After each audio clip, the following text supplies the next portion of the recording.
İyi akşamlar. Sanırım başladım. Evet. Yeni bir ders serisine başlıyoruz.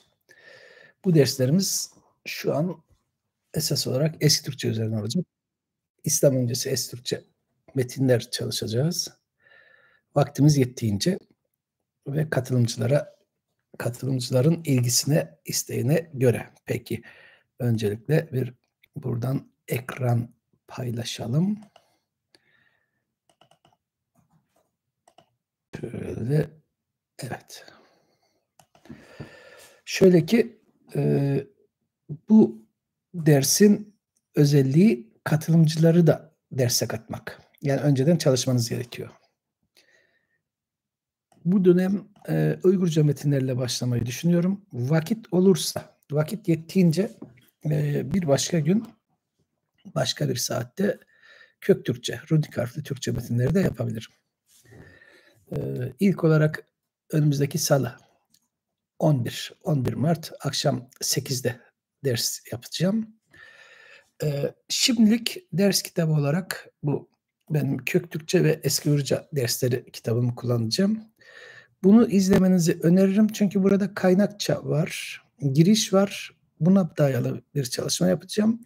Bunun dışında başka kitaplar da elbette var. Onları da tanıtacağım. Belki bir kısmı sizde vardır.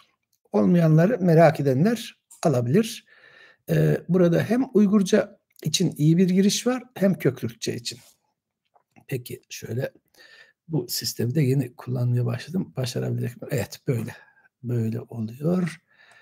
Mesela ilk derste bakalım büyütemedim. Tamam. 11 Mart Salı başlayacağız. Eski Uygurca dersleri adı altında ilk çalışmaları, konuyla ilgili çalışmaları tanıtacağım. Bir giriş niteliğinde. Tabii ki bizim eski Uygurca'dan anladığımız, Türkiye'de çoğunlukla anladığımız Soğut harfli eski Uygurca, İpek yolundaki Budist ve Manihist metinleri bırakan Uygurların dili olan Uygurca. Halbuki Uygurların Moğolistan'dan kalma yazıtları da var. Onlar bu dersin dışında Köktürkçe ile birlikte işlenecek. Tamam. Şöyle bir kaydırayım bunu. Bakalım nasıl kayıyor. Tamam.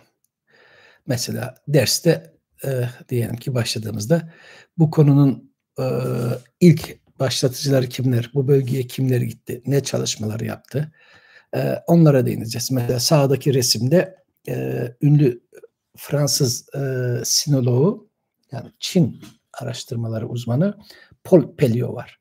Paul Pelliot'un özelliği Çin'in Dunhan bölgesine, yani Şinciyan'ın doğusu oluyor bu. Şinciyan ile asıl Çin arasındaki uzun koridor, Gansu koridoru. Gansu koridorunun batısı oluyor. Bundan 120 yıl kadar önce yaptığı araştırma seyahatinde topladığı malzemeleri içerir. Ortada mesela bir Taocu rahip var. Wang, ona çok yardımcı olmuştur. Soldaki resim ise Wang'ın ona gösterdiği kütüphane mağarasıdır. Yani yüzlerce Çince, Tibetçe, Moğolca, Uygurca yazma burada bulunmuş. Bunlara değineceğiz. Peki şimdi gelelim. Mesela Türkiye'de bu işleri başlatan kimdi? Reşit Rahmet Arat'tı. Reşit Rahmet Arat'a değineceğiz. Arat'ın çalışmalarına değineceğiz. Vaktimiz yettiğince sorularınıza göre. Eski Uygur yazısını, başta Soğut harfli Uygur yazısı, onu ele alacağız. Uygur harfli Soğut yazısı, imla özellikleri, ayrıntıları, acelemiz yok nasıl olsa. Tabii ki sadece Soğut harfli Uygur yazısı söz konusu değil, başka Uygur yazıları da var. Mani harfli Uygur yazısı var. Süryani harfli Uygur yazısı var. Hatta Tibet harfli Uygur yazısı var. Hepsinden az çok metinler var. Brahmi harfli Uygur metinleri var. Brahmi harfli Uygur yazısı metni var. Bunlara değineceğiz.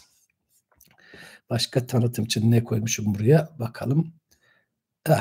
Mesela gramere değineceğiz. Gramer konuları. Durum ekleri. Bu durum eklerini ele alacağız. Uygurca ile Köktürkçe arasındaki durum ekleri hep farklı ele alınır. İşte arasında şu fark vardı, bu fark var. Neymiş onlara değineceğiz. Konunun bugün çalışan uzmanları, mesela bugün konunun en ünlü 2-3 uzmandan birisi benim hocam ortada. Klaus Röhrborn'dur. Uygurisches Wörterbuch, yani Uygurca Sözlüğün yazarı, hazırlayıcısı. Bugün sözlük yetiştirdiği öğrencilerce ya da meslektaşlarınca sürdürülüyor. Soldaki sarı sözlüğün ilk versiyonu, sağdaki beyaz mavi ise yeni versiyonudur. Yani konunun araştırıcıları kimler? Onlara değineceğiz. Geçmişte kimler vardı? Albert von Lecoq, Müller. Onlara da değineceğiz. Onlara yer vereceğiz. Bunlar ilk kitaplardır. Mesela Manihika konuyla ilgili ilk kitaptır. Soğut ve Mani harfli Uygurca metinleri içerir. Uygurika konuyla ilgili ilk 4 kitaptır. Bunu Müller yayınlamış. Uzun adı var. Friedrich Wilhelm Karl Müller. Başka bir şeyimiz var bugün tanıtmak için. Sonra metin okumalarına geçeceğiz. En çok sevilen ya da istenen Altınörük'tür. Çünkü sınav sorusu olarak çıktığı için. Bunu hazırlayan Malof'a değinebiliriz. Asıl yazı matbudur. Yani matbaada dizilmiş yazı. Buradan da okuyabiliriz. Malof'un yayınına göre veya bakayım. Evet, bu kadarmış. Tanıtım benim bugün. Bu son sayfaymış. Böyle. Çalışmamız bu şekilde gidecek. Bugünkü bu değini dersi haber vermek. Yani biraz sorumluluk isteyecek.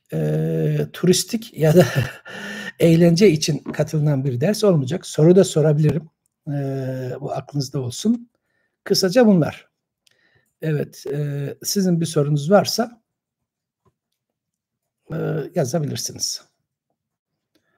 Tamam. Peki. O zaman haftaya Salı günü derste görüşmek üzere diyorum. Esas olarak lisansüstü, yüksek lisans, doktora öğrencileri için, ama lisanstan öğrenciler varsa, tanıdıklarınız varsa haber verebilirsiniz. Mezun olmuş öğretmen arkadaşlar da ilgilerini çekiyorsa onlar da katılabilir. Bu otomatik herhalde kaydoluyor şey olduğuna göre, YouTube olduğuna göre. Onun için hiçbir şey yapmadan çıksam her şey kaydolmuş olur. Kapatayım. Nasıl bir hazırlık? Hazırlık çok basit. Kitabın giriş bölümünden başlayabilirsiniz. Giriş, alfabe. Oradan okumaya başlarsanız iyi olur. Bu kitabın 2. bölümü Uygurcayı içerir. Uygurca ile ilgili bir bölüm. Buradan Uygurca kısmına bakarsanız bu kitabın hazırlığı buradan yapabilirsiniz. Tabii Gabe'nin Eski Türkçe'nin grameri vardı Türk Dil Kurumu yayınları arasında.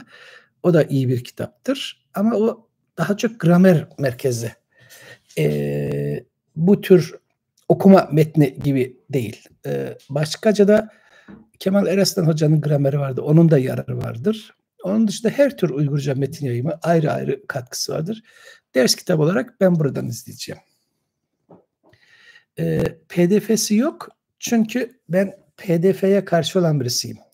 Ben basılı kitaptan yanayım. Çünkü PDF denen eğitim aracı devreye girerse yayın evleri ortadan kalkar. Yayın evleri ortadan kalkarsa biz çalışmalarımızı nasıl sabit, kalıcı hale getirebiliriz? Nasıl kütüphane rafına geçebilir, ulaşabilir?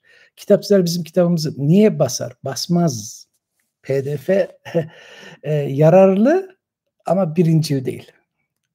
Tamam. Peki. Teşekkür ederim.